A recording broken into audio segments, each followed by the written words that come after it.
नमस्ते। सामाजिक समरसता मंच द्वारा आयोजित इस कार्यक्रम में आप सबका स्वागत है। जिन महान व्यक्तित्व के बारे में, जिनके जीवन के बारे में और जिनकी जयंती को मनाने के लिए आज हम सब यहाँ पर उपस्थित हुए हैं, वे हैं भगिनी निवेदिता जी, जिनका मूल नाम मार्गरेट एलिजाबेथ नोबल था। आखिर क्यों जानी जाती हैं मार्गरेट एलिजाबेथ भगिनी निवेदिता जी के नाम से? किसी ने उन्हें अग्निशिखा कहा, तो किसी ने उन्हें क्रांति योगिनी। आखिर क्या है इसका रहस्य और परिचय, और क्यों उन्होंने अपना पूरा का पूरा जीवन इस भारत की माटी के लिए समर्पित किया?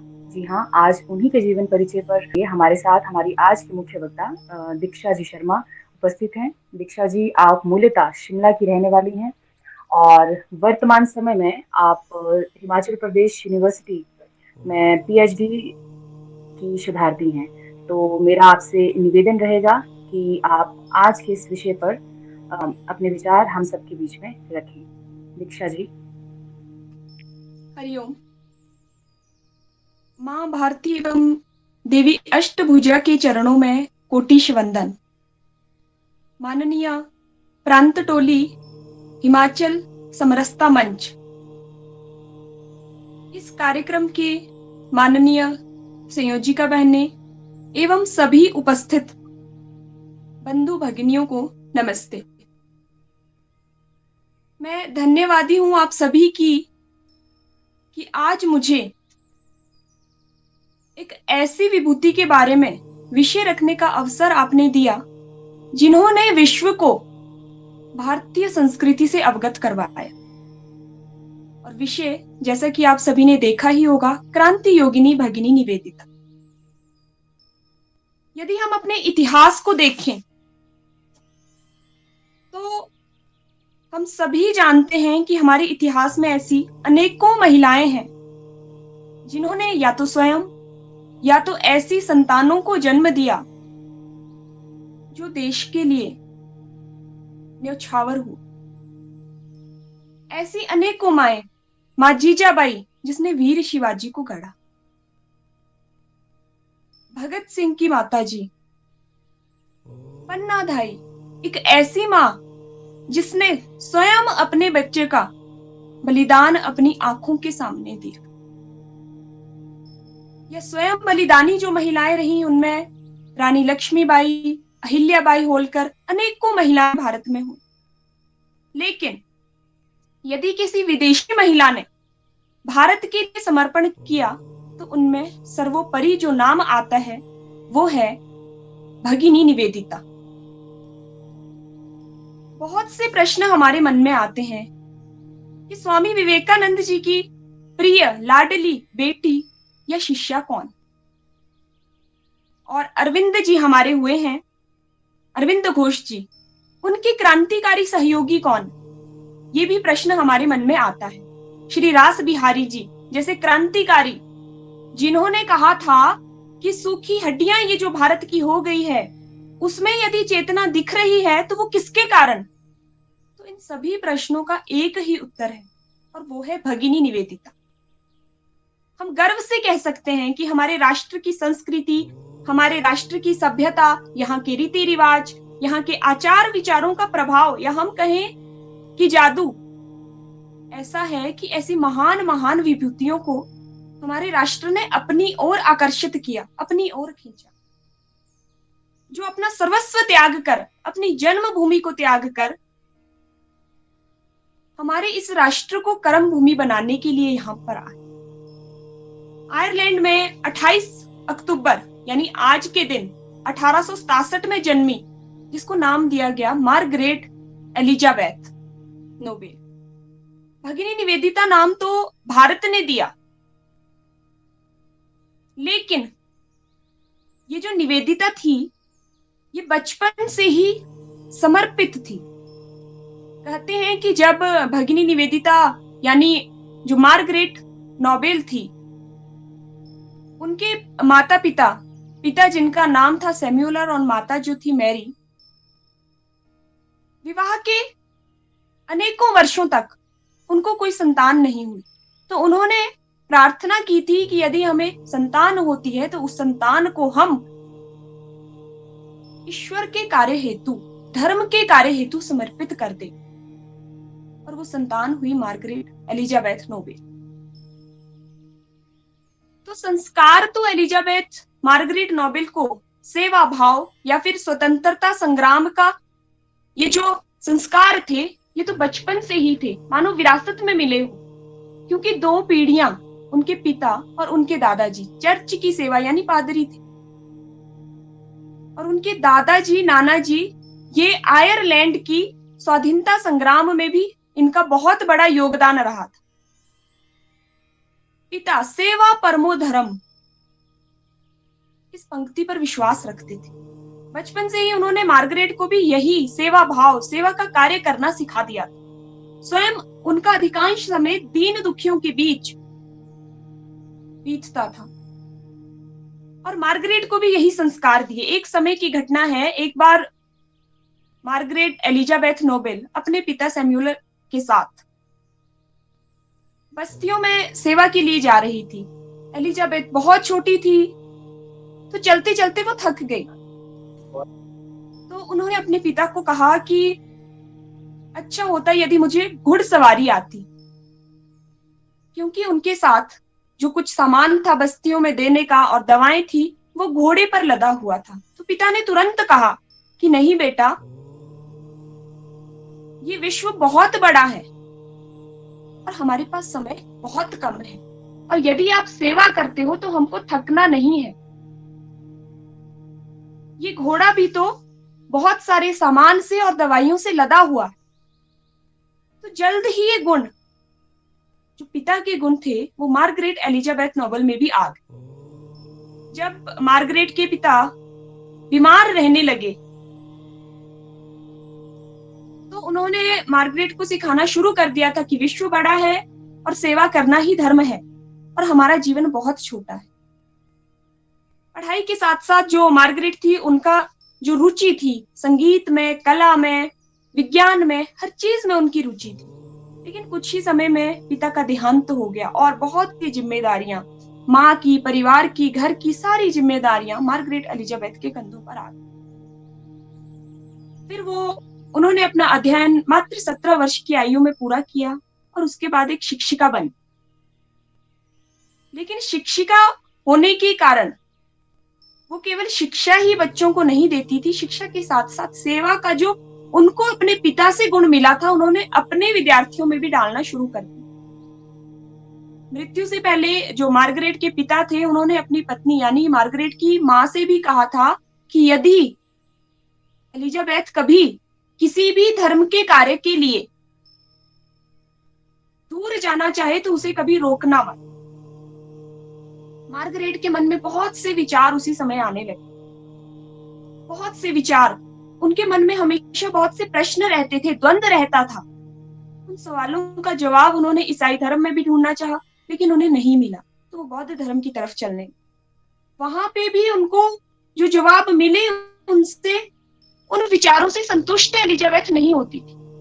लेकिन 1895 में जब एक भारतीय युवा सन्यासी विदेश में जाना हुआ, सभी जानते हैं स्वामी विवेकानंद जी पहले भारतीय थे जिन्होंने भारत के धर्म, भारत की संस्कृति के बारे में विश्व को बताया था।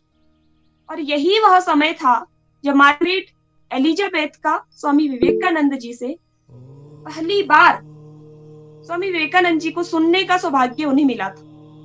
और जिस सत्य धर्म की खोज में वो थी, मानो वहां एलिजाबेथ को वो रास्ता मिल गया था। उन्होंने लिखा भी है कि पहली बार मुझे ऐसा लग रहा है, मुझे ऐसा महसूस हो रहा है कि जैसे मानो मेरी अनेकों वर्षों की प्रतीक्षा आज समाप्त हुई। जो मैं चाहती थी, मुझे उन प्रश्नों का उत्तर यहीं मिलने वाले। लेकिन इतनी जल्दी एलिजाबेथ भी सब कुछ स्वीकार करने वाली नहीं थी। तो जब भी विवेकानंद जी के व्याख्यान में वो जाती थी, उनका भाषण सुनने एलिजाबेथ जाती थी, तो प्रश्नों की बौछार वहां पर कर देती। प्रश्न भी थे, विरोध भी करती थी, विवाद भी करती थी, तर्क भी और शास्त्रार्थ भी, सब कुछ उसने आरंभ किया। लेकिन जब हर तरह से उसे उत्तर मिले तो वो काफी प्रभावित हुई विवेकानंद जी से। उसी समय की एक घटना है। एक दिन विवेकानंद जी ने अपने भाषण में कहा कि सेवा ही सबसे बड़ी साधना है। तो मार्गरेट ने पूछ लिया कि किस शास्त्र में ऐसा लिखा है कि सेवा ही सबसे बड़ी साधना है। कहते भी है ना कि शिष्य गुरु कभी शिष्य को नहीं स्वीकारता, शिष्य गुरु को स्वीकारता है। और यदि वो चाहता है कि मुझे इसको गुरु बनाना है तो वो उसकी परीक्षा भी लेता है, तभी उसको स्वीकारता है। जैसे नरेंद्र ने रामकृष्ण परमहंस जी की परीक्षा ली, उसी तरह से मार्गरेट एलिजाबेथ ने भी स्वामी विवेकानंद जी की परीक्षा ली। लेकिन शिष्य यदि उत्कृष्ट है तो उस शिष्य के गुरु की उत्कृष्टता की तो हम कल्पना भी नहीं कर सकते। तो विवेकानंद जी भी बहुत ही कौशल बुद्धि के, चाणक्य बुद्धि के व्यक्ति थे। जैसे ही उसने पूछा कि किस शास्त्र में लिखा है, उन्होंने भी मार्गरेट को तुरंत जवाब दिया और उससे पूछा कि तुमने कितने शास्त्र या कितने उपनिषद पढ़े। तो तुम ये प्रश्न पूछ रही हो, क्या तुमने उपनिषद और शास्त्र सभी पढ़े हैं? और यदि तुमने पढ़े भी है तो एक दो पढ़ा होगा, मुझसे ज्यादा तो तुमने पढ़े भी नहीं हो। तो एलिजाबेथ चुप हो गई। स्वामी विवेकानंद जी को पता था कि किस उपनिषद से लिया गया है, लेकिन जो उसके मन में जिज्ञासाएं थी वो कहीं ना कहीं समाप्त होती जा रही। और वहीं विवेकानंद जी को भी अपने गुरुत्व को साबित करना पड़ा। और उसी दिन मार्गरेट एलिजाबेथ ने स्वामी विवेकानंद जी को अपने गुरु के रूप में स्वीकारा। और विवेकानंद जी ने भी मार्गरेट एलिजाबेथ के अंदर कुछ ऐसे सेवा भाव के गुण देखे जिससे वो बहुत प्रभावित हुए। मार्गरेट को विवेकानंद जी के विचार, शब्द सुनकर ही विश्वास हो गया था कि जिस तत्व की तलाश में मैं हूं, जिस तत्व को मैं खोज रही हूं, वो यदि किसी भूमि में मुझे मिल सकता है तो वो भूमि भारत भूमि। विवेकानंद जी ने अपने भाषण में जब एक दिन कहा कि मुझे सभी से तो कोई आशा है ही नहीं, किंतु मुझे लगभग 20 कुछ नर नारी चाहिए जो अपना जीवन देश सेवा के लिए या विश्व के लिए समर्पित कर सके और खड़े होकर कह सके कि ईश्वर के अलावा तो कुछ और है ही नहीं। और यदि ये कहना सत्य है कि ईश्वर के अलावा कुछ भी नहीं, तो आपको आगे आने में कोई परेशानी होनी ही नहीं चाहिए। और यदि ये सत्य नहीं, तो फिर हमारा जीवन किस का मूल्य क्या रह जाता है, ऐसा विवेकानंद जी ने कहा। और ये बात सुनकर अगले ही दिन सुबह विवेकानंद जी के सामने एक चेहरा आया। तो विवेकानंद जी ने पूछा कि कहिए मैं आपकी क्या सेवा कर सकता हूं। तो उन्होंने कहा कि आपने कल 20 व्यक्तियों की बात की थी, 19 को तो मैं नहीं जानती, लेकिन उन 20 में से मैं एक हूं और वो एक थी Margaret Elizabeth Nobel. Swami ji के लिए था तो बहुत कठिन प्रश्न और निर्णय लेना भी बहुत कठिन था, लेकिन कहते हैं कि नियति में जो लिखा है वो होकर रहता। तो स्वामी जी उस समय तो वहां से वापस चले गए और एलिजाबेथ ने वहीं पर स्कूल चलाना प्रारंभ किया। लेकिन 3 वर्ष के पश्चात मार्गरेट एलिजाबेथ को जब लगा कि नहीं, मुझे भारत जाना है, तो उन्होंने पत्र स्वामी जी को लिख दिया। स्वामी जी के पास जैसे ही पत्र पहुंचा तो उन्होंने उस पत्र का जवाब भी दिया और साथ में जो भारत में आने से कठिनाइयां एलिजाबेथ को हो सकती थी उसके बारे में भी एलिजाबेथ को अवगत करवाया। एलिजाबेथ ने पूरा पत्र पढ़ा, लेकिन उसके बावजूद भी उनका दृढ़ निश्चय था कि मुझको भारत जाना ही है। और वर्ष 1898 में वो भारत आ गए। जैसे ही उन्होंने भारत भूमि में कदम रखा तो उनके सबसे पहले जो शब्द थे वो थे कि धन्य मैं भारत में हूं। लेकिन स्वामी विवेकानंद जी के सामने फिर एक और चुनौती आ गई। उनको था कि एक विदेशी महिला आई है, तो जो यहाँ के सन्यासी भक्त है या रामकृष्ण मठ जो था वो तो उसे कभी स्वीकारेगा ही नहीं, तो उसे वो कैसे स्वीकार मैं वहां पर करवाऊं। लेकिन स्वामी विवेकानंद जी बहुत ही कुशल बुद्धि के व्यक्तित्व थे, तो उन्होंने मार्गरेट की भेंट सबसे पहले माँ शारदा, जो कि रामकृष्ण परमहंस जी की पत्नी थी, उनसे करवाई। क्योंकि उनको पता था कि यदि माँ शारदा ने स्वीकार लिया तो सबको स्वीकारना पड़े। और 17 मार्च का वो दिन था, 17 मार्च की वो भेंट थी जब माँ शारदा भी मार्गरेट से प्रभावित हुई और उन्होंने अपनी बेटी के रूप में मार्गरेट नोबेल को स्वीकार किया और जीवन पर्यंत मार्गरेट नोबेल को बेटी का दर्जा। मार्गरेट ने उस दिन अपनी डायरी में भी लिखा कि मेरे जीवन का ये स्वर्णिम दिन है, the golden day of my life. और माँ शारदा ने स्वीकार किया तो रामकृष्ण मठ ने भी स्वीकार कर लिया मार्गरेट नोबेल एलिजाबेथ। और फिर यहीं से शुरू हुआ मार्गरेट नोबेल एलिजाबेथ का क्रांतिकारी यानी भारतीय क्रांतिकारी जीवन। स्वामी जी ने सर्वप्रथम जब उनका परिचय भारतवासियों के बीच में रखा तो किस तरह से परिचय रखा, इस संदर्भ में हमको दो बातें बहुत सी पुस्तकों में मिलती है। कुछ में लिखा गया है कि उन्होंने कहा था, मार्गरेट हमें इंग्लैंड से दी हुई एक बहुत कीमती भेंट है। और कुछ पुस्तकों में लिखा है कि इंग्लैंड से जितने भी पुष्प आए हैं उनमें से जो सबसे अमूल्य पुष्प है वो है मार्गरेट। लेकिन फिर कुछ लोगों के मन में बहुत से प्रश्न आए और विदेशियों का ऐसा परिचय सुनकर उस समय की जो परिस्थिति थी हमारे देश में, ऐसे प्रश्न आना स्वाभाविक भी था। फिर मार्गरेट ने जब अपने विचार रखे और भारत क्यों आई ऐसा बताने लगी तो मार्गरेट ने कहा, मैं भारत आई हूं इस भूमि की लोगों की सेवा करने, और मुझे यहाँ से कुछ लेना भी है, कुछ सीखना भी है। यदि मैं सेवा करूंगी, मैं इस देश को दूंगी, तो मैं यहाँ से कुछ लेने भी आई हूं, और वो है अध्यात्म, यहाँ की संस्कृति, ये हिंदू धर्म। मैं हिंदू बनकर यहाँ पर रहूं। ये सुनते ही जिसके भी मन में शंकाएं आई वो सब एकदम से दूर हो गई।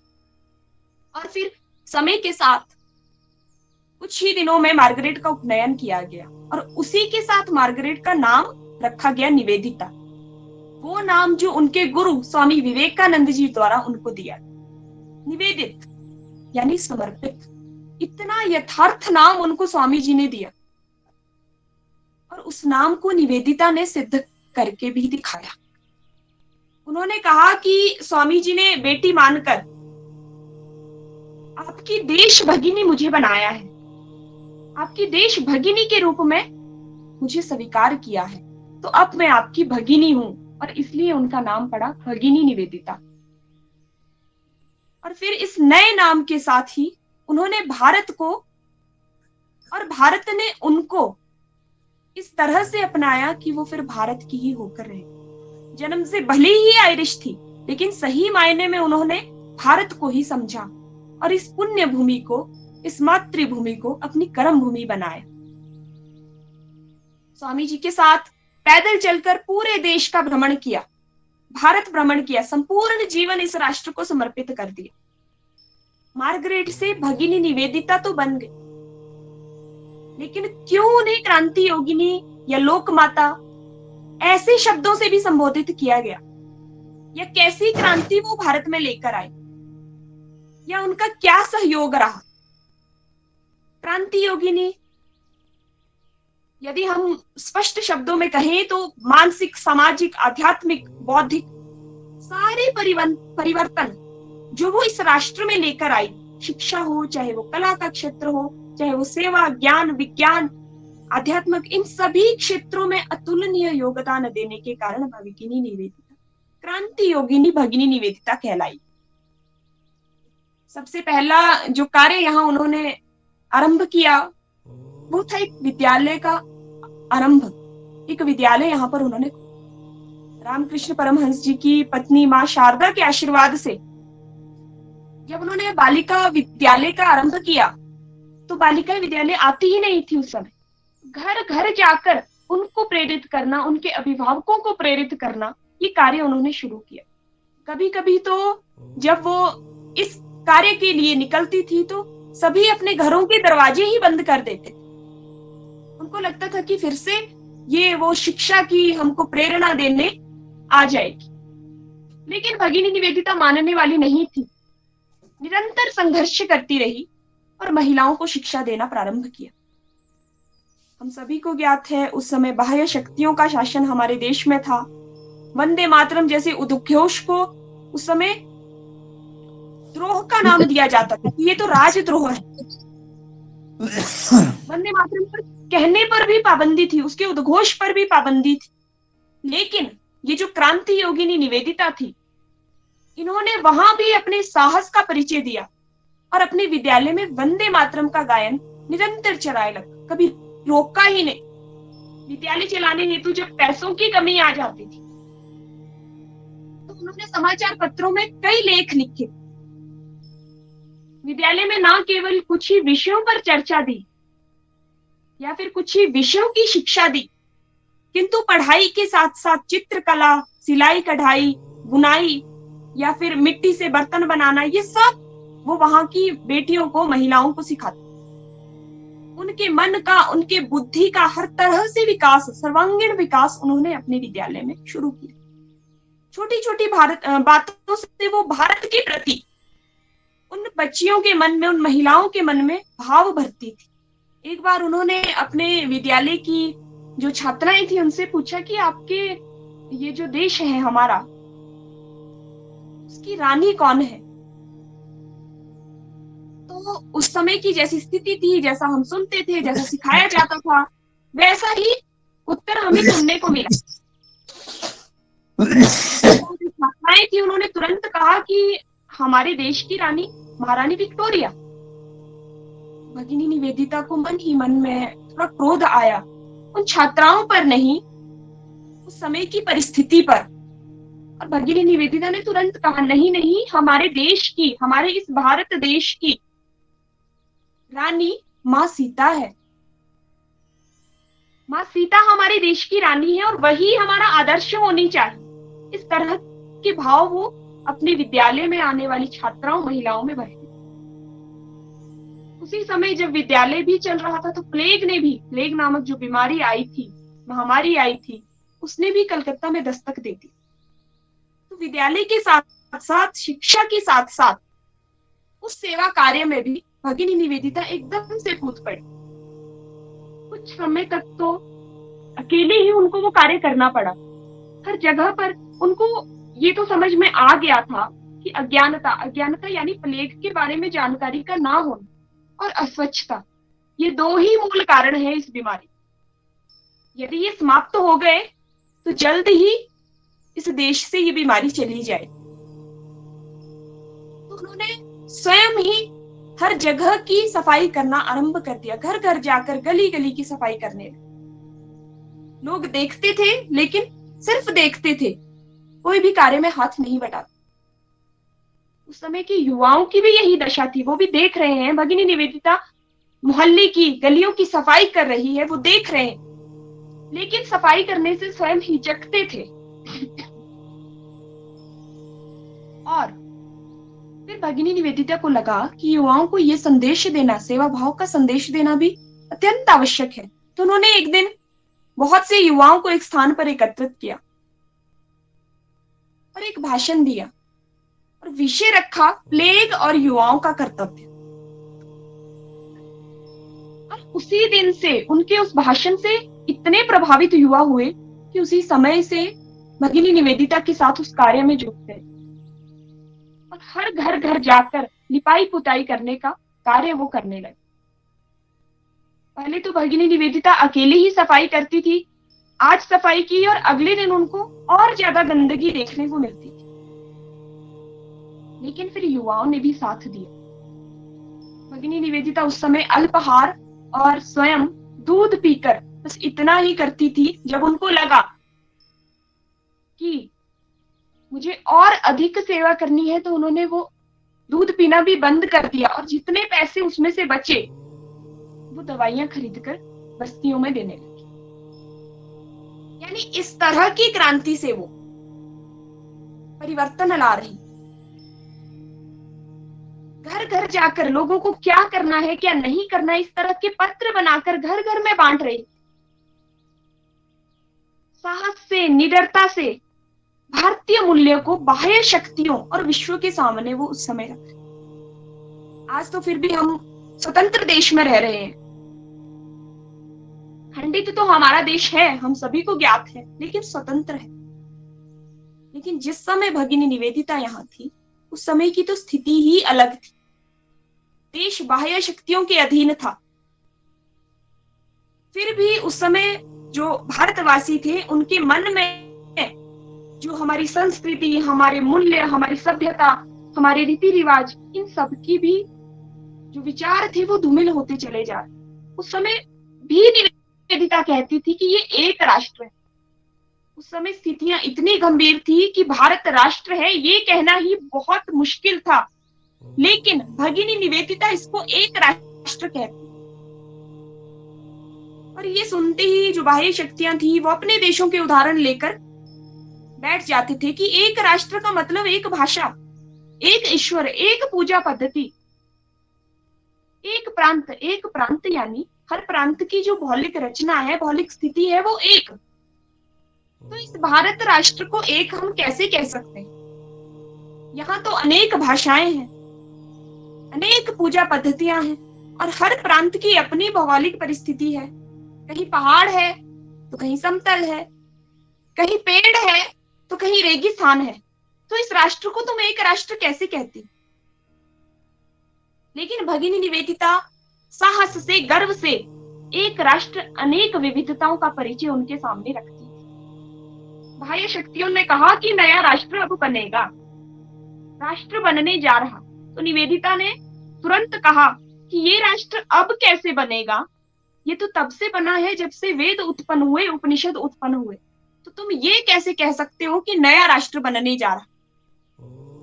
भारत भूमि के प्रति उनका इतना अगाध प्रेम था कि जब संभाषण भी देती थी तो भारत का परिचय जब देती थी तो कहती थी कि यह देश, इस प्रकार से भारत को संबोधित करती थी। और इंग्लैंड का परिचय जब देती थी तो कहती थी वह देश। तो ऐसा अगाध प्रेम भगिनी निवेदिता के मन में भारत के लिए, खुद भी सीखती थी और दूसरों को भी सिखाती थी। उसने कहा ही था कि मैं बच्चे से भी प्रेरणा लेना चाहती हूँ। और इसी तरह का एक प्रसंग या हम कहें घटना हमें उनकी सुनने को मिलती है। एक बार जब प्रवास के लिए भगिनी निवेदिता निकली तो जिस स्थान पर या जिस घर में उन्होंने रुकना था वहां पहुंची, काफी थक गई थी। तो कुछ देर विश्राम करने के पश्चात जब उठी तो अपना थर्मस अपने पास रखती है, उसको खोलती है और चाय जो अपनी थर्मस में थी उसको एक प्याली में डालती। ये देखते ही एक बच्चा, छोटा सा बच्चा भागकर उनके पास आता है और कहता है कि क्या आपने प्रार्थना नहीं की? कुछ भी ग्रहण करने से पहले क्या आप प्रार्थना नहीं करते? तो एकदम उनको लगता है कि जैसे मानो साक्षात दुर्गा माँ ने ये कहा। उस बच्चे से उन्होंने वहां पर ये सीखा कि बिना प्रार्थना किए कुछ भी ग्रहण नहीं करना, ये हमारे हिंदुत्व का मूल तत्व है। और फिर भारतवासी जो स्वयं ही भूल गए थे, उनके अंदर भी ये भाव डाला। रामकृष्ण जी का उदाहरण सबको देती थी कि कैसे हमको भारत को ही सब कुछ समझना है। रामकृष्ण परमहंस जी, हम सभी ने सुना होगा, एक हाथ में मिट्टी रखते थे, एक हाथ में सोना रखते, और फिर एक हाथ से दूसरे हाथ में वो मिट्टी सोना फेरते रहते थे और कहते रहते थे मिट्टी सोना है और सोना मिट्टी है। और जब अंत में उनके मन में वो दोनों वस्तुएं एक समान हो जाती थी तो उन दोनों को वो नदी में फेंक देते थे। इसी उदाहरण से भगिनी निवेदिता ने भी क्या कहा था कि India is all, I am nothing, और I am nothing, India is all. तो उन्होंने भी कहा था कि जब ये भाव हमारे अंदर आ जाएगा, मैं कुछ नहीं, भारत ही सब कुछ है, भारत ही सब कुछ है, मैं कुछ नहीं, जब ये भाव हमारे अंदर आ जाएगा तभी इस देश को हम स्वीकार सकते हैं। तो ऐसा भाव स्वयं के अंदर भी लाई और इस देशवासियों के अंदर भी। भारत की लज्जा और गर्व को भगिनी निवेदिता ने अपना व्यक्तिगत यानी पर्सनल लज्जा और गर्व बना लिया। अनेकों लाखों उनके लेख थे जिसमें भगिनी निवेदिता हमारी संस्कृति को, हमारे देश के धर्म को, हमारे यहाँ की रीति रिवाज, यहाँ की सभ्यता सबको विश्व में पहुंचा रही थी, पश्चिमी देशों में पहुंचा रही थी। स्वदेशी आंदोलन की यदि हम बात करें, क्योंकि विषय है क्रांति योगिनी भगिनी निवेदिता, तो स्वदेशी आंदोलन की यदि हम बात करें तो भगिनी निवेदिता ने स्वयं स्वदेशी वस्तुओं के उत्पादन के लिए घर घर जाकर लोगों को प्रोत्साहित किया, खादी के वस्त्र स्वयं पहनना आरंभ किया और दूसरों को भी प्रेरित किया। स्वदेशी वस्तुओं की जो बिक्री होती थी उनके लिए केंद्र खोले जगह जगह पर। लोगों के मन में ये भाव ले आई कि यदि हमारे देश में स्वदेशी वस्तुएं बन रही है, उसके बावजूद भी तुम विदेशी वस्तुओं को खरीदते हैं, तो तुम एक गाय को मारने जितना पाप कर रहे, ये भाव लेकर। वैसे ही बंग भंग आंदोलन के समय की यदि हम बात करें तो कहते हैं कि श्री अरविंद बाबू जैसे जननायक बंगाल के ही जो निवासी थे, वो हमें इस राष्ट्र को निवेदिता के कारण ही मिले। हर समय स्वयं को समर्पित करती रही इस देश के लिए, इस भारत भूमि के लिए। भारतीय संस्कृति को जानती रही, छोटी छोटी झोपड़ी पट्टियों में जाती थी और छोटी छोटी बातें संस्कृति की उनसे पूछती रहती। तो एक बार तो गुरुदेव रविंद्र बाबू जी ने भी कहा कि इतनी गहराई में क्यों पूछती रहती हो? तो उनका उत्तर था, स्वदेशी की हर एक बात को आत्मसात किए बिना स्वदेश भक्ति हो कैसे सकती। बहुत से प्रेरक प्रसंग उनके सुनने को मिलते। एक समय की बात है, रविंद्रनाथ ठाकुर निवेदिता को अपने परिवार का सदस्य मानते। तो एक दिन उन्होंने अपनी छोटी बेटी का हाथ उनके हाथों में सौंपते हुए कहा कि इसे भी अंग्रेजी सिखा दो। तो निवेदिता ने तुरंत कहा, क्या आप इसे मैडम बनाना चाहते हैं? उसे एक श्रेष्ठ भारतीय स्त्री ही रहने दीजिए, अंग्रेजी सिखाकर उसको बिगाड़िए मत। तो इस तरह की मानसिकता से वो हम भारतवासियों के मन में परिवर्तन लाए। विवेकानंद जी जब 1902 में समाधि अवस्था में आ गए थे, उनका जब देहांत हुआ, तो स्वामी जी को श्रद्धांजलि देने के लिए निवेदिता ने अंग्रेजों के खिलाफ आंदोलन चलाया, आवाज उठाई। निवेदिता विदेशी थी, इसलिए उसका आंदोलन करना अंग्रेजों को भी बहुत बुरा लगता था, लेकिन निवेदिता को कोई फर्क ही नहीं पड़ता था। वो सुनती थी और अपना कार्य करती चली। उसने भारतीय स्वतंत्रता के में खुद भी योगदान दिया और बहुत से क्रांतिकारियों को भी प्रेरित किया। अंग्रेजों ने विरोध किया, लेकिन वो ध्येय से कभी भी भटकी नहीं और अपने पथ पर चलती गई, और इन्हीं कारणों से वो क्रांति योगिनी भगिनी निवेदिता कहलाई। अंत में जब अथक परिश्रमों से निरंतर, जिसने कभी विश्राम भी नहीं किया, लेकिन जब उनका शरीर ने साथ देना छोड़ दिया, बीमारियों ने उनको घेर लिया, तब भी वो सेवा में लगी रही, इस भारत भूमि के लोगों की सेवा करती रही। अंत में विश्राम हेतु जब बॉस परिवार उन्हें दार्जिलिंग लेकर गए, हम सभी को ज्ञात है कि दार्जिलिंग में भगिनी निवेदिता जी की मृत्यु हुई, तो जब उनको वो वहां लेकर गए, उनका उपचार शुरू करवाया, परंतु निवेदिता को आभास हो गया था कि उनका जो जीवित कार्य था, यानी जीवित रहकर किया जाने वाला कार्य था, वो अब पूरा हो चुका है। और बार बार प्रतिदिन बस एक ही उच्चारण करती रहती थी, अस्तो मा सदगमय, तमसो मा ज्योतिर्गमय, मृत्युर्मा अमृतगम। अंत में उनके शब्द थे, यह पुरानी नैया डूब रही है, पर कल का सूर्योदय मैं अवश्य देखूंगी। और वैसा ही हुआ। अगले दिन सूर्योदय होते ही निवेदिता इस दुनिया से तो चली गई, लेकिन अपना नाम अमर कर गई।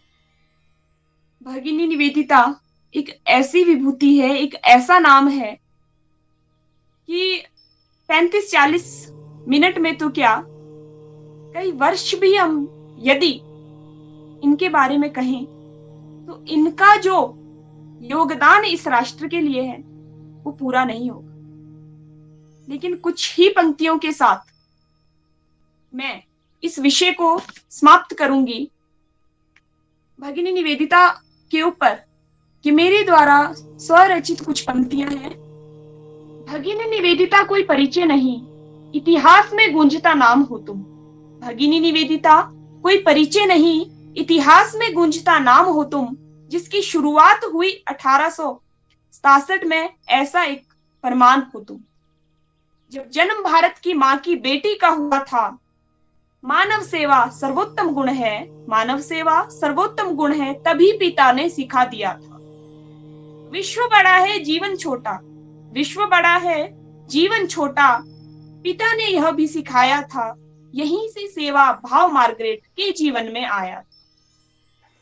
छात्रा होते हुए ही जिसने, छात्रा होते हुए ही जिसने धर्म रक्षा का संकल्प लिया, कुछ ही समय के बाद फिर इनके जीवन ने एक नया मोड़ लिया। विवेकानंद जी का शिकागो में भ्रमण जब हुआ था, विवेकानंद जी का शिकागो में भ्रमण जब हुआ था, सत्य की खोज में निकली मार्गरेट का जीवन, सत्य की खोज में निकली मार्गरेट का जीवन उनके शब्दों से उस दिन ही प्रभावित हुआ। फैसला उसी समय उन्होंने भारत आने का किया था। 3 वर्षों के पश्चात ही उनका भारत में आगमन हुआ था। धीरवीर वह आयरिश महिला विदेश से हिंदुस्तान आई थी, धीरवीर वह आयरिश महिला विदेश से हिंदुस्तान आई थी, दूर दूर तक प्रसिद्धि और स्वयं अपनी पहचान बनाई थी। विवेकानंद जी को नाम यही अपनी शिष्या के लिए भाया था, विवेकानंद जी को नाम यही अपनी शिष्या के लिए भाया था। जीवन जिसने समर्पित कर दिया, नाम निवेदिता तभी कहलाया था। आई थी आयरलैंड से लेकिन भारत को अपना आवास बनाया, आई थी आयरलैंड से लेकिन भारत को अपना आवास बनाया। राष्ट्रीयता की भावना को जागरूक करने का था उसने बीड़ा उठाया। महिला शिक्षा स्वच्छता और चाहे हो महामारी की लड़ाई, महिला शिक्षा स्वच्छता और चाहे हो महामारी की लड़ाई, हर क्षेत्र में भगिनी निवेदिता, हर क्षेत्र में भगिनी निवेदिता ने अपनी एक अलग पहचान बनाई। वंदे मातरम का उद्घोष, वंदे मातरम का उद्घोष ब्रिटिशों ने भारत में जब रोका था, तो भी भगिनी निवेदिता ने उसे अपने विद्यालय में जारी रखा। मेरा जीवन भारत को अर्पित, मेरा जीवन भारत को अर्पित, मैं भारत की ही रहूंगी। इन्हीं शब्दों पर स्थिर रहकर इस भूमि को अलविदा कह गई तुम। महज 40 वर्ष की आयु में एक तारा बनकर रह गई तुम, एक तारा बनकर रह गई तुम। करुणा का प्रतीक थी तुम, करुणा का प्रतीक थी तुम और दयालुता का प्रतिबिंब। सम्मान में जिसके दक्षिणेश्वर कुल और कई स्कूल, ऐसा एक व्यक्तित्व थी तुम। दुनिया को छोड़ गई लेकिन नाम अमर कर गई वो, दुनिया को छोड़ गई लेकिन नाम अमर कर गई वो। सेवा और समर्पण का संदेश जीवन पर्यंत देती रही जो। निवेदिता कोई परिचय नहीं, निवेदिता कोई परिचय नहीं, इस भूमि में गूंजता नाम हो तुम। आज भी भारत भूमि में निवेदिता स्मरणीय हो तुम, निवेदिता स्मरणीय हो तुम। जय हिंद, जय भारत। धन्यवाद दीक्षा जी। आपने बिल्कुल सही कहा कि 40 और 45 मिनट में हम भगिनी निवेदिता जी के जीवन के बारे में ना समझ पाएंगे और शायद ये समय बहुत कम है, लेकिन मुझे ऐसा लगता है कि आज के युवाओं के लिए उनका जीवन वाकई बहुत प्रेरणादायक है और हम सबको उनके जीवन से बहुत ही प्रेरणा मिलती भी है। और आज के युवाओं को खासकर जिस तरह से ये भगवाधारी भारत में सेवा कार्य को जिन्होंने इतना महत्व दिया, आज हम सबको उनके जीवन से प्रेरणा लेनी चाहिए।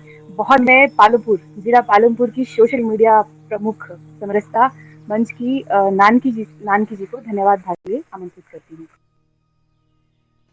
जी धन्यवाद मैम, धन्यवाद दीक्षा जी, आपका ये व्याख्यान बहुत ही प्रेरणादायक था और मार्गरेट एलिजाबेथ से भगिनी निवेदिता के सफ़र से हमें अवगत करवाने के लिए मैं आपका बहुत आभार व्यक्त करती हूँ।